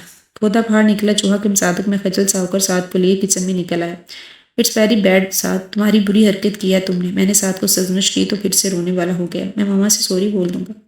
اٹس اوکے، میں اپنے بیٹے سے بالکل بھی ناراض نہیں ہوں، وہ فرائیڈ فش کی پلیٹ لیے خوشگوارانہ انداز میں کہتی چلی آئی تھی تو سعد فوراً میری گود سے اتر کر اس کے پاس چلا گیا۔ آئی ایم سوری ماما، وہ اس کے جلے ہوئے ہاتھ کا جائزہ لیتے ہوئے اس کا پڑھایا ہوا سبق دہرا رہا تھا۔ اوفو بھائی، تمہاری ماما بہت بہادر ہیں، اتنی چھوٹی سی چوٹ سے انہیں کچھ نہیں ہوتا۔ تم یہ فش کھاؤ اور بتاؤ کہ ماما نے کیسی بنائی۔ اس کے انداز سے اس کی تکلیف کا ذرا بھی احساس نہیں ہو رہا تھا۔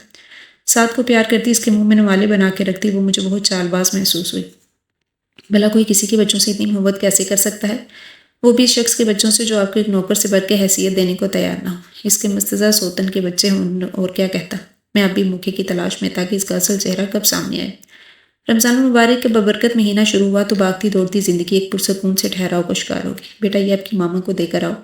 میں نے سعد کو ایک چٹ دے کر بگایا جس میں اس نے صاف لفظوں میں لکھا تھا کہ سحری کے وقت وہ مجھے بھی جگا دے۔ اب براہ راست تو یہ استدعا میں اس سے کر نہیں سکتا تھا، سو یہی طریقہ مجھے مناسب لگا۔ میں نیند کا اس قدر برا تھا کہ شہلا مجھے بیسوں بار جھنجھوڑ کر اٹھاتی تھی، تب کہیں جا کر میں سحری کے لیے اٹھ پاتا تھا، ورنہ تو شاید کبھی روزے رکھ ہی نہ پاتا۔ مجھے توقع تھی کہ وہ سحری کے وقت مجھے ضرور جگا دے گی، مگر یہ میری بھول تھی۔ یہ شاید بہت زیادہ خوش فہمی ایک نہایت کرخت بلکہ مکروہ سی آواز میری نیند جگانے کا سبب بنی۔ پہلے تو میں بے ترتیبی سے دھڑکتا دل لیے چٹ لیٹا انداز لگا رہتا رہا کہ یہ اسرافیل تو نہیں یہ پھونکا جا رہا، مگر بہت جلد مجھے اندازہ ہو گیا کہ عین میرے تکیے کے پاس رکھے گئے ٹائم پیس کے الارم کی آواز تھی، جو یقیناً مجھے جگانے کی غرض سے رات کے کسی پہر لگا گئی تھی۔ میں نے جھنجھلا کر الارم بند کیا اور اٹھ بیٹھا۔ یہ مسلسل خوف نے مجھے اپنی گرے میں لے رکھا تھا۔ مجھے یاد آنے لگا شہلا کتنی محبت اور دل فریب انداز میں مجھے جگایا کرتی تھی، تبھی تو میں اسے کتنے ہی چکر لگوایا کرتا کہ مجھے جگانے کے لیے، اور آج میں سر جھٹک کر رہ گیا۔ لائٹ آن کرنے پر مجھے اپنے تکیے کے پاس ایک فل اسکیپ کاغذ بھی رکھا دکھائی دیا تھا۔ سحری کا وقت ہو گیا، اگر سحری کر لیں۔ میرے تن بدن میں آگ سی لگ گئی۔ یہ لڑکی خود کو پتہ نہیں کیا سمجھتی ہے، جیسے ہی اس کے پیچھے پڑا ہوں اور مجھے مسلسل نظر انداز کر رہی ہے۔ مجھے در حقیقت غصہ آیا تھا۔ فریش ہو کر میں کچن میں آیا تو چولہے پر مصروف عمل تھی۔ ایک نظر مجھے دیکھ کر سرسری انداز میں بولی، آپ کا ناشتہ میں نے لاؤنج میں ٹیبل پر رکھ دیا ہے۔ وہ یقیناً اپنی کارگزاری کی آواز سن چکی تھی اور جانتی تھی کہ میں بہت اچھی طرح سے بیدار ہو چکا ہوں۔ میں نے اس کے مالکانہ انداز میں اندر سلگاتا ٹی وی لاؤنج میں آ گیا۔ ٹی وی آن کر کے سحری کی نشریات سے بہرہ ہونے کے ساتھ ساتھ میں نے سحری سے بھی لطف اٹھایا، جبکہ وہ بھی وہیں چلی آئی۔ مجھے اس کے اعتماد پر بے حد حیرت ہوئی۔ اس نے اسی ٹیبل پر بیٹھ کر میرے ساتھ سحری کھائی تھی۔ سحری کا وقت ختم ہونے کے چند منٹ بعد اذان ہوئی تو میں انگڑائی لیتا اٹھ کھڑا ہوا، وہ بھی میری تقلید میں اٹھی تھی۔ میں نے استفائیہ نظروں سے دیکھا تو اطمینان سے بولی، آپ نماز کے لیے جا رہے ہیں نا؟ میں گیٹ بند کروں، مجھے بھی نماز پڑھنا ہے۔ تمہیں اتنی فرمانبرداری دکھانے کی ضرورت نہیں، جا کے اپنی نماز پڑھو، میں سونے جا رہا ہوں۔ دیکھیں پہلا روزہ، اور مجھے سمجھانے والے انداز میں بولی، تم اسے دور کر دے گا، تمہارا پہلا ہوگا، میں بہت بار رکھ چکا ہوں، مجھے صبح جلدی آفس جانا ہے۔ تنگ آ کر کہتا میں اپنے کمرے میں چلا گیا۔ اللہ میاں سے معافی مانگنے کے بعد مجھے سونے کے صرف چند منٹ ہی لگے تھے، مگر صبح اندازہ ہوا کہ نماز میں کوئی معافی نہیں ہے۔ پورے 10:30 بجے میری آنکھ کھلی تھی تو میں یوں ہی باہر گیٹ پر بھی مسلسل بیل دے رہا تھا۔ اوہ گاڈ! وال کلاک پر نظر پڑتے ہی بڑبڑا کر اٹھ بیٹھا۔ آج ایک نئے بزنس کلائنٹ کے ساتھ میری بہت اہم میٹنگ تھی، جو میں پورا 1.5 گھنٹہ لیٹ تھا۔ وہ دودھ والے سے دودھ لے کر کچن میں رکھ رہی تھی۔ اتنی دیر تک میں بہت ہمل سے اس کا انتظار کرتا رہا، پھر اس کے سامنے جیسے ہی پھٹ پڑا، ٹائم نہیں دیکھا تم نے؟ اتنا نہیں ہوا کہ مجھے جگا ہی دیتی؟ آپ اپنی مرضی سے سوئے تھے اور مجھے کب کہا تھا آپ نے جگانے کے لیے؟ اور پھر اس بار آپ نے چٹ بھی تو لکھ کر نہیں بھجوائی تھی؟ وہ ذرا دبی انداز میں بولی تھی۔ میں نے تم سے کہا تھا کہ آج مجھے آفس جلدی جانا ہے، تو چلے جاتے، میں نے کب آپ کو روکا ہے؟ پھر وہی تو مسخرانہ انداز، میری رگوں میں شرارت بھیگنے لگے۔ 5 فٹ 4 انچ کی نازک سی لڑکی مسلسل میرا بی پی لیول بڑھا رہی تھی۔ میرا سر جھٹکتا پاؤں پٹکتا کمرے میں چلا گیا۔ کچھ بھی تھا، وہ مزید دیر اس سے بات نہیں کر سکتا تھا۔ میری پرسنل سیلف فرینا آپا کی کال آئی تھی، جس مجھے انداز کے غبار نکالنے کا موقع مل گیا تھا۔ پتہ نہیں کیا مصیبت میرے سر پر مسلط کر دی آپ نے نینا آپا، وہ صرف اور صرف میرے بچوں کو مجھ سے چھین رہی ہے۔ بکم ہے شاعری، انہوں نے بلا تردد مجھے چاٹ دیا تھا۔ تمہاری ساری بکواس کا مجھ کا کوئی اثر نہیں ہونے والا۔ میری شہلا کی آنٹی سے بھی بات ہوئی ہے، وہ بھی رائما سے بہت خوش ہیں، ان کی متعارف بھی ہیں کہ ان کے دونوں بچوں کو بہت اچھے طریقے سے سنبھال رکھا ہے۔ مگر آپا بچے دن بدن مجھ سے دور ہوتے جا رہے ہیں، ساتھ تو جیسے اب مجھے پہچانتا بھی نہیں۔ میرے دل کو درد زبان پر آ گیا تھا، اور باقی کچھ ایسا ہی معاملہ تھا۔ ثنا کو یوں ہی وہی سنبھالتی، اوپر سے ساتھ بھی ہما وقت پروانہ بنا اس کے گرد منڈلاتا رہتا تو میں خود کو ایک دم اکیلا اور قابل رحم تصور کرنے لگتا۔ یہ تنہائی تم نے خود اپنے لیے چنی ہے شیری، میں نے ایک اچھی لڑکی کو تمہارا جیون ساتھی بنایا اور تم نے اس کی عزت نفس کو رون کے رکھ دیا۔ نینا آپا بہت سنگ دل ہو رہی تھی۔ بھول ہے آپ کی، یہ 10 لاکھ کی حق مہر کا کمال ہے کہ اس گھر میں رہنے کی جگہ دی، صرف وہ بھی دے سکتی تھی۔ میں نے بھی لگی لپٹی رکھے بغیر کہا، جو نینا آپا نے مجھے خوب برا بلا کہہ کر میری ایک بھی بات مزید سنے بغیر فون بند کر دیا تو میں گہری سانس لے کر رہ گیا۔ میں کچھ نہیں جانتا، تمہارا عالم بابی اور بچوں کو لے کر رفتار پر آ رہے، بصورت دیگر فضا کو جانتے ہو نا تم؟ عمر مجھے فون پر دھمکا رہا تھا، میں کسی طور حامی بننے کو تیار نہیں تھا، بھلا میں اس غرور میں چور لڑکی کو کہیں لے جا سکتا تھا؟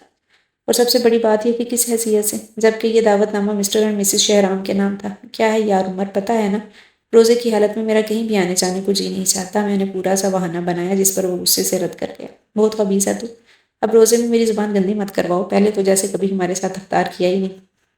مجھے یاد آیا کہ پچھلے سال کتنے ہی روزے میں نے شہلا کے ساتھ اس کی طرف افطار کیے تھے۔ اوکے، بیوی تو روب میں آتی نہیں، سارا غبار لے کر مجھ پر نکال دیا۔ آ رہے ہیں ہم شام میں، میں نے اسے چھیڑتے ہوئے کہا تو اس کا منہ ٹھیک ہونے پر دیر نہیں لگی۔ وہ لاؤنج میں بیٹھی سعد کو تیسرا کلمہ یاد کروا رہی تھی۔ پاپا میں آپ کو نماز سناؤں؟ مجھے دیکھتے ہی سعد نے بڑے تفاخر سے کہا تو میں تحیر میں مبتلا ہونے لگا۔ وہ ماشاءاللہ سے 4 سال کا ہو چکا تھا اور کافی سے زیادہ ذہین بھی تھا، مگر میرا نہیں خیال تھا کہ اس زبانی نماز کا کلام یاد ہوتا، مگر اگلے پل میری اس خیال نے نفی کر دی۔ وہ دونوں ہاتھ سینے پر لٹتے تعوذ و تسمیہ کے بعد بڑے خوبصورت لب و لہجے میں نماز کے کلمات سنا رہا تھا۔ میرا دل چاہا میں اپنے بچے کو اٹھا کر آنکھوں میں چھپا لوں، دل میں رکھ لوں۔ نماز کے بعد اس نے پرجوش انداز میں مجھے تینوں کلمے بھی سنائے۔ میں نے بے ساختہ اسے چوم کر سینے میں بیٹھ لیا۔ پہلی بار مجھے احساس ہوا کہ وہ میرے بچوں پر بہت توجہ دے رہی تھی۔ صاف ستھری سی ثنا اس وقت اس کی گود میں سو رہی تھی۔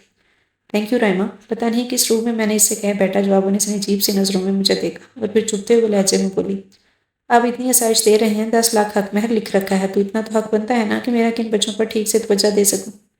وہ کہہ کر وہاں سے رکی نہیں تھی، اٹھ کر اپنے کمرے میں چلی گئی تھی، جبکہ میں اس کے عجیب سے لہجے پر غور کرتا رہ گیا۔ اب شام کو عمر کی طرف افطار پارٹی کا بھی مسئلہ آن پڑا تھا۔ میں ابھی تک رائما کو اس دعوت نامے کے بارے میں نہیں بتا پایا تھا۔ خود پر بہت جبر کرتے ہوئے میں نے کمرے تک آیا تھا۔ دروازے پر ہلکی سی دستک دے کر اندر داخل ہوا تو ثنا کے ساتھ لیے وہ بلیک سے بستر پر دراز تھی۔ مجھے دیکھ کر ہڑبڑا کر اٹھی تو میں بے حد خجل سا وہیں رک گیا۔ اتنی بے تکلفی تو نہیں تھی کہ یوں اس کے بیڈ روم میں گھس آتا۔ وہ عمر کا فون آیا تھا، افطار پارٹی دے رہا تھا میں نے سنجیدگی کا لبادہ اوڑھتے ہوئے اپنی مختصر سی آمد کی وجہ بتائی تو وہ حیران ہو کر پوچھنے لگی، مجھے بھی؟ وہ کس حیثیت سے؟ فضول باتیں مت کرو اور 4:30 بجے تک تیار ہو جانا، بچے بھی جائیں گے۔ میں سختی سے کہتا واپس پلٹ گیا۔ مجھے پتا تھا نرمی دکھانے میں مزید طنز کے تیر چلانے سے باز نہیں آئے گی۔ نتیجہ حسب توقع رہا۔ وہ پورے وقت پر بچوں سمیت بالکل تیار تھی، صاف ستھرا ساتھ بالوں کو سلیقے سے سنوارے مجھے بہت سکون پہنچا رہا تھا۔ تبھی وہ ثنا کو باہوں میں سنبھالتی اندر سے برآمد ہوئی۔ اس میں کوئی شک نہیں تھا کہ وہ بہت حسن پرست رہا ہوں۔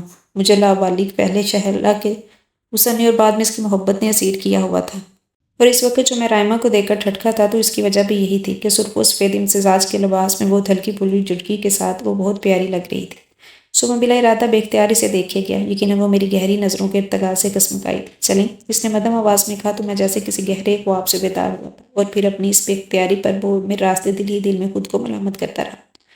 عمر اور فضا بابی نے ہمارا بہت گرم جوشی سے استقبال کیا تھا۔ میں نے نوٹ کیا وہ دونوں مجھ سے زیادہ رائما کو اہمیت دے رہے تھے۔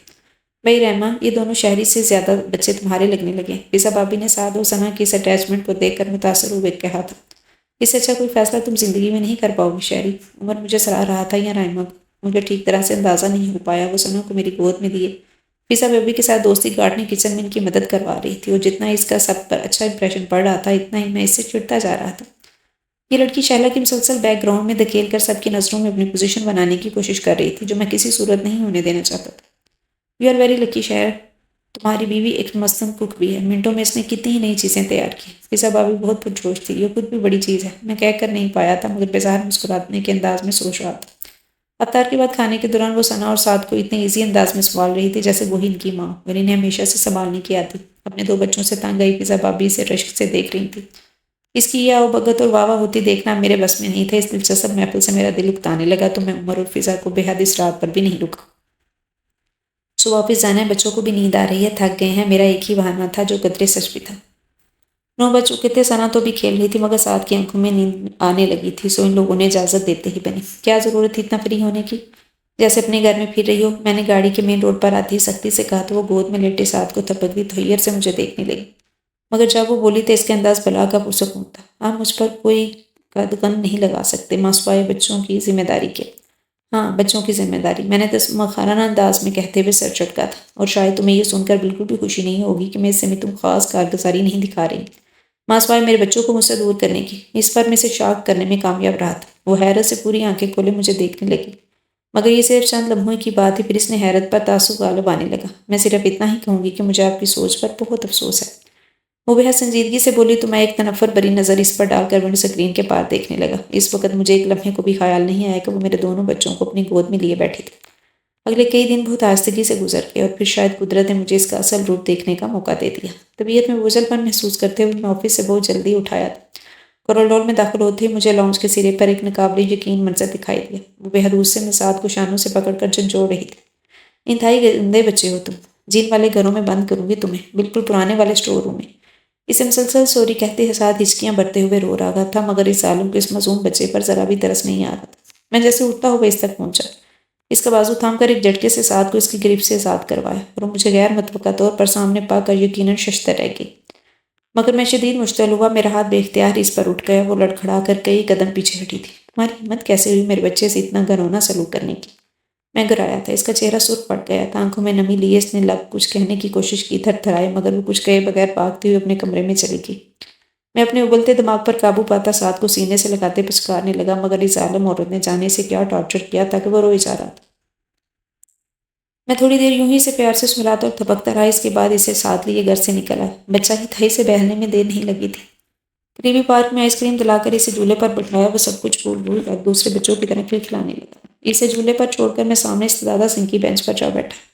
ایک تو طبیعت بہت ہی مالش کر رہی تھی، اوپر سے رائمہ کی حقیقت نے مزید بدمزگی پیدا کر کے سر میں درد شروع کر دیا تھا۔ ساتھ کرونا اس کی سرخ ہوتی ہیں کہ رائمہ کی بار بار سوری کہنا کچھ بھی تو مجھے چین نہیں دے رہا تھا۔ پھر میرا جی چاہ رہا تھا میں جان مار کے رائمہ کو شوٹ کر دوں۔ کس قدر ڈرامہ باز عورت تھی، اتنی کامیابی سے سب نے اپنا امیج بنائے ہوئے تھی، مگر اب یہ بات طے تھی کہ میں کسی طور بھی اسے اپنے گھر میں رکھنے والا نہیں تھا۔ مجھے ایک تسلی یہ بھی تھی کہ جلد ہی اس کی پول کھل گئی، ورنہ تو شاید میں بچوں کو ذہنی مریض بنا دیتی۔ میں نے ریسٹ واچ پر ٹائم دیکھا، افطار میں کچھ ہی وقت باقی تھا۔ میں ساتھ کو لے کر ریسٹورینٹ میں چلا آیا۔ وہ مسلسل اسے باتوں میں لگائے ہوا تھا۔ وہ بہت ہی ذہین اور باتونی بچہ تھا، اس کے لیے کسی بھی بات کو بھولنا بہت مشکل بلکہ ناممکن تھا۔ میں نے رائمہ کا ناروا رویہ بلانے کی صحیح مسلسل میں مصروف تھا۔ افطار کے بعد میں نے بہت ہلکا پھلکا سا کھانا کھایا۔ پاپا ہم کہاں جا رہے ہیں؟ گاڑی میں بیٹھتے ہی سعد نے حسب عادت اشتیاق سے پوچھا تو میں نے پرمحبت نظروں سے اسے دیکھتے ہوئے اگنیشن میں چابی گھماتے ہوئے کہا ہم گھر جا رہے ہیں۔ ماما کے پاس؟ وہ مان خوفزدہ ہو گیا تھا، میری دماغی نسیں کھنچنے لگی۔ نہیں میری جان، ہم بہنا کے پاس جا رہے ہیں۔ میں مشکل مسکرا پایا تھا مگر اس خوف سے نہیں نکل سکا۔ وہاں ماما بھی تو ہوں گی۔ کمون صاحب بیٹا، وہ ہمارا گھر ہے، آپ کا، میرا، بہنا کا۔ میں بدستور ہلکا پھلکا انداز کی اس کو ٹینشن فری رکھنے کی کوشش کر رہا تھا۔ اور ماما کے نہیں ہیں؟ وہ پوچھ رہا تھا۔ نہیں، میں نے سختی سے کہا۔ پاپا ماما مجھے اسٹور روم میں بند کریں گی، جن والے کمرے میں۔ وہ اپنے خوف میں گرنے لگا تھا، میرا غصہ فزودہ ہونے لگا تھا۔ وہ شاید میں گھر لوٹنے میں کوئی انتہائی فیصلہ کر کے اسے اپنی زندگی سے ردی کی طرح نکال باہر کرتا، مگر غیر متوقع طور پر عمر اور فضا بابی کو اس کے پاس لاؤنج میں بیٹھے پا کر مجھے خود پر کنٹرول کرنا پڑا۔ میں نے عمر سے مل کر ایک سلگتی نظر اس پر ڈالی، وہ سر جھکائے اپنے آنسو صاف کر رہی تھی۔ کہاں آوارہ گردی کرتے پھر رہے ہو؟ جب تک میں اس گھر میں تمہیں گھر میں ہونا چاہیے تھا۔ عمر مجھے ڈانٹ رہا تھا مگر میں ہاتھ اٹھا کر اسے روک گیا۔ اسٹاپ اٹ یار، میری پہلے ہی طبیعت خراب ہے اور موڈ بھی ایسی کی تیسی تمہاری طبیعت اور موڈ کی۔ عمر نے میرے بیزار کن انداز کی خاطر نہ لاتے ہوئے خون پر انداز میں مجھ پر چڑھائی کر دی۔ شکر ادا کرو خدا نے جسے تم نے اتنی اچھی بیوی دی ہے، تبھی یوں ٹینشن فری پھر رہے ہو۔ اور اب ایک شکرانے کے نوافل پڑھوں گا۔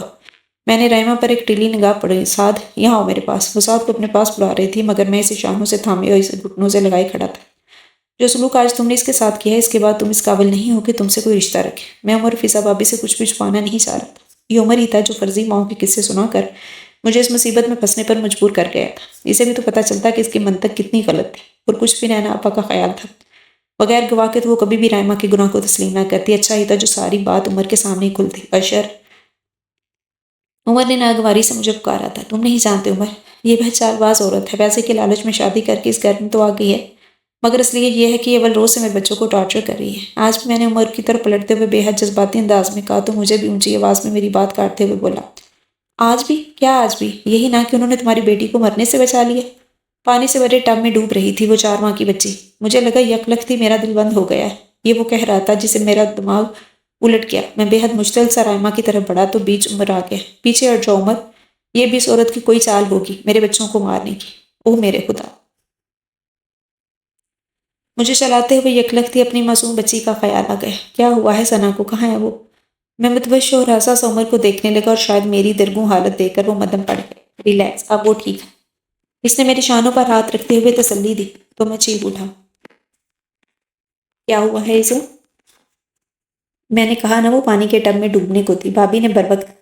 عمر مجھے بہلانے والے انداز میں بات کی سنگینی کو نرم لفظوں کی تہہ میں لپیٹنے کی کوشش کر رہا تھا۔ یہ سب کہانی ہے جو اس مکار عورت نے تم لوگوں کو سنائی ہے، جبکہ اصل بات یہ ہے کہ اس نے میری بچی کو مارنے کی کوشش کی ہوگی اور ساتھ کو بھی ٹارچر کر رہی تھی۔ میں نے خود دیکھا ہے، میرے خدا میں اس وقت ثنا کو کیوں نہیں سوچ پایا۔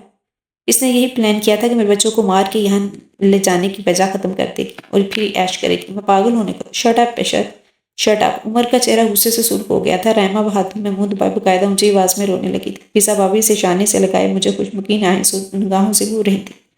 یہاں ادھر بیٹھو اور ذرا اپنے دماغ کو حاضر کرو، عمر نے مجھے صوفے پر دھکیلتے ہوئے غصے سے کہا تھا۔ میرا دماغ بالکل حاضر ہے عمر، اب میں اس چال باز عورت کو مزید ایک پل بھی اس گھر میں نہیں رہنے دوں گا۔ بگو مشہری اور مجھے جھڑک کر سعد کی طرف متوجہ ہو گئے، جو سارے جھگڑے میں سہما کھڑا ایک ٹک رائمہ کو دیکھے جا رہا تھا اور اس کی صورت دیکھ کر لگ رہا تھا کہ اب وہ رویا کہ تب۔ عمر نے اسے پچکارتے ہوئے میرے پاس بٹھایا اور خود پنجوں کے بل نیچے بیٹھتے ہوئے بولا، سعدی بیٹا، آپ کے پاپا کے ساتھ سیر کرنے گیا تھا؟ سعد نے منہ بسوڑتے ہوئے اس بات میں سر ہلایا تو اس نرمی سے بولا، بیٹا آپ نے پاپا کو بتایا نہیں کہ ماما پر کیوں خفا ہو رہی تھی؟ نہیں پاپا ماریں گے۔ یہ کیا ڈرامے بازی ہے عمر؟ میرا پارا ہائی ہونے لگا تھا۔ یہی اصلیت ہے۔ یہ ننھا شہزادہ آج اپنی بہن کو پانی کے بڑے ٹب میں غسل دے رہا تھا۔ وہ تو بابی کی عادت ہے ذرا سی دیر کے بعد ثنا کو دیکھتے رہنے کی، اور انہیں بر وقت پتہ چل گیا، ورنہ تو شاید عمر نے بے حد سنجیدگی سے کہا تو میں غائب الذہنی کیفیت میں ان سب کو دیکھنے لگا۔ یہ سب تمہیں اس نے بتایا ہوگا۔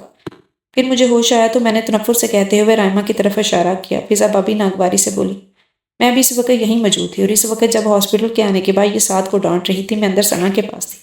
میرا دماغ بگ سے اٹھ گیا۔ پاپا میں تو بہنوں کو نہلا رہا تھا، اسے تیرنا بھی نہیں آتا۔ سعد پتہ نہیں اپنی صفائیوں میں کیا کچھ کہہ رہا تھا، مگر میری آنکھوں کے آگے بہت سے بدصورت لمحے ناچ رہے تھے۔ میں ان سب تو کیا در حقیقت خود سے بھی نظریں ملانے کے قابل نہیں رہا تھا۔ عمر اور فضا بابی تھوڑی دیر کے بعد چلے گئے تھے۔ میں شکست خوردہ سا اٹھ کر ثنا کو دیکھنے آیا۔ وہ بستر پر بہت پرسکون انداز میں محو خواب تھی۔ میں واپس پلٹا تو دروازے کے فریم سے لگ کے کھڑی تھی۔ اسے اٹھا کر لے جائیں یہاں سے، اس نے شروار لہجے میں کہا تو میں ٹھٹک کر اسے دیکھنے لگا۔ شدت گریہ سے اس کی آنکھیں سرخ و آواز باری ہو رہی تھی۔ مجھے خود پر شرم آنے لگی۔ میرے بے حد جذباتیت آج مجھے اس مقام پر لے آئی تھی۔ اول روز ہی میں نے نیگیٹو سوچ کو ساتھ لے کر چلا تھا، تبھی تو سب کچھ غلط ہی دکھائی دیتا تھا۔ یہ تمہارے بچے ہیں رائمہ، میں نے مثالانہ انداز میں کہنے کی کوشش کی تو وہ غصے سے بولی، نہیں یہ میرے نہیں صرف آپ کے بچے ہیں، میں ان کی گورننس تھی اور بس۔ دیکھو رائمہ اب ساری غلط فہمی دور ہو چکی ہے۔ میں نے ایک اور کوشش کی مگر وہ میری بات کاٹ کے تلخی سے بولی، باقی اب تو ساری غلط فہمی دور ہو چکی ہے۔ اول روز سے ہی مجھے باور کروا دیا گیا تھا کہ میں بیوی نہیں بلکہ ان بچوں کی ماں کے رشتے سے یہاں لائی گئی، مگر آج مجھے احساس ہوا کہ یہ میری خوش فہمی تھی۔ ماں تو وہ ہوتی ہے جو بچوں پر حق رکھتی ہے، انہیں غلط بات سے روکنے ٹوکنے کا، مارنے کا، جو انہیں ڈانٹ بھی نہ پائے، اور صرف ان کی گورننس ہوتی ہے۔ اور یہ بات بہت اچھی طرح سمجھ گئی۔ اس کی باتیں مجھے چلو بھر پانی میں ڈبونے کو کافی تھی، مگر یہ آگ میری ہی لگائی ہوئی تھی تو بجھانی بھی مجھے ہی تھی۔ دیکھو اس میں میرا کوئی قصور نہیں ہے، تم نے اتنی آسانی سے ایک دو بچوں کے باپ سے شادی کرنے کی حامی بھر کے مجھے شک میں مبتلا کر دیا تھا کہ شاید تم دولت کے لالچ میں شادی پر راضی ہوئی ہو۔ بہت خوب، وہ اپنی چھلک اٹھنے والی آنکھیں پوچھتی تلخی سے بولی تھی، یہ بھی آپ امیر زادوں کا ظرف ہے، سوچ بھی انتہا کی رکھتے ہیں، کسی بات کی کمی نہیں تھی آپ میں ماسپائے ان دو بچوں کے۔ کوئی بھی میری طرح پریکٹیکل سوچنے والی لڑکی انکار نہ کرتی، وہ بھی صورت میں کہ جب ڈنگ کا کوئی رشتہ دستیاب نہ ہو اور پیچھے بھی جوان بہنوں کی قطار، اور آپ نے مجھے آزمانے کے قابل بھی نہیں سمجھا۔ روز اول سے یہ دفعات عائد کرتے چلے گئے، ان بچوں نے مجھے تسلیم کر لیا مگر آپ نہیں کر پائے۔ آئی ایم سوری رائم، میں یکلخت تھی جیسے روشنی میں آ گیا تھا، ندامت سے چور لہجے میں بولا، مگر وہ کچھ بھی بولے بغیر ثنا کے پاس جا بیٹھی۔ میں چند لمحے اس کے بولنے کا انتظار کرتا رہا، پھر ایک ناکام وہاں سے چلا آیا۔ میرے دل میں اس کے لیے جو کتابت اور اکتاہٹ بھری تھی وہ اب کہیں بھی نہیں تھی۔ وہ تمام رات میں نے آنکھوں میں گزار دی۔ سعد اور ثنا دونوں اس کے پاس تھے۔ شیلا تو ان کی سگی ماں تھی، یقیناً ان سے محبت کرتی، مگر ان دونوں کی ماں نہ ہوتی، جو لڑکی انہیں ماں کا پیار نہ دے رہی ہوتی وہ یقیناً دل میں رکھنے کے قابل تھی۔ اور میں اپنی سوچ پر قطعی پشیمان نہیں تھا، نہ تو خود سے اور نہ ہی شیلا سے۔ وہ مجھے منہ بھی نہیں لگا رہی تھی، اور شاید میرے ساتھ ہونا نہیں چاہیے تھا۔ پہلے جو کبھی کبھار ایک آدھ بات ہو جاتی تھی وہ بھی بند تھی، مگر یہ بھی حقیقت تھی کہ میرے دل میں اپنی خاص جگہ بنا گئی تھی، اس لیے میں بہت صبر سے اس کی طرف لوٹنے کا انتظار کر رہا تھا، مگر چاند رات تک یہ صبر بھی جواب دے گیا۔ ماما پاپا کہہ رہے ہیں باہر چلیں۔ سعد اس کے سر پر کھڑا میرا پڑھایا ہوا سبق دہرا رہا تھا۔ نہیں بیٹا مجھے نہیں جانا، وہ نرمی سے بولی۔ اس کی یہ کوالٹی مجھے بے حد پسند تھی کہ ہماری آپس کی لڑائی کو سعد کے سامنے بالکل بھی نہیں لاتی تھی۔ میں مسکراتا ہوا اس کے پاس جا کھڑا ہوا، جو ثنا کو سلانے کے بعد اب شاید خود بھی لیٹنے کی تیاریوں میں تھی۔ کیوں نہیں جانا؟ آج چاند رات ہے، ہم سب جائیں گے، مہندی لگوائیں گے، چوڑیاں پہنیں گے، کیوں سعد؟ میں نے بہت دوستانہ انداز میں کہتے ہوئے سعد کی تائید چاہی، مگر میری نظر رائمہ پر ہی تھی جو مجھے دیکھ بھی نہیں رہی تھی۔ پاپا آپ بھی چوڑیاں پہنیں گے؟ سعد نے متفکرانہ انداز میں پوچھا تو میں ہنس دیا۔ بیٹا یہ کام آپ کی ماما کا ہے۔ کیوں رائمہ؟ میں یوں پوچھ کر رہا تھا جیسے ہم دونوں کے مابین جانے کتنی محبت ہو۔ وہ ایک تیز نگاہ مجھ پر ڈالتی اٹھ کھڑی ہوئی، چلو سعد آپ لیٹ جاؤ ورنہ صبح آنکھ نہیں کھلے گی۔ کوئی نہیں لیٹے گا، بلکہ ہم سب مارکیٹ جائیں گے۔ میں نے اعلان کیا تو سعد پھر پرجوش سا اٹھ کھڑا ہوا۔ جسے جانا ہے وہ چلی جائے۔ وہ تنگ کر کہتی کمرے سے باہر نکلنے لگی تو میں نے بلا ارادہ اس کا بات تھام کر اسے روک لیا۔ تم چلو گی تو میں چاند رات ہوگی نا؟ جانے کیسے میری زبان پھسل گئی تھی، وہ ششدر سے مجھے دیکھنے لگی۔ میں اس کی آنکھوں میں دیکھتا مسکرایا۔ وہ میرا ہاتھ جھٹکتی پھر سے بستر پر جا بیٹھی، مگر میں اس کے ہر انداز سے اضطراب ظاہر۔ میرے بدلتے انداز یقیناً اس کے احساسات کو بھی جھنجھوڑ گئے تھے۔ کم آن رائمہ، یار اب تو ہر بات ختم ہو چکی ہے، میں سوری کہہ بھی چکا ہوں۔ میں نے اسے منانے کی کوشش کی۔ پاپا چلے نا؟ سعد نے میرا ہاتھ پکڑ کر کھینچا۔ ٹھہرو یار، تمہاری ماما کو تو منا لیں تبھی عید منائیں گے نا؟ میں نے خوشگوار لہجے میں کہا تو اس نے مجھ پر ایک نیز نظر ڈال کر چہرہ پھیر لیا۔ ماما آپ سے ناراض ہیں؟ آپ نے ماما کو تھپڑ مارا تھا نا؟ سعد کی یادداشت نے بہت برے وقت پر ساتھ دیا تھا۔ میں کھجل سا ہو کر اسے گھورنے لگا۔ اب اٹھ جاؤ رائمہ۔ میں نے کہا نہ نہیں تو بس نہیں، وہ لب کچلتی سختی سے بولی، مگر میں اس کے انکار میں وہ شدت نہیں تھی جو مجھے ہرا دیتی۔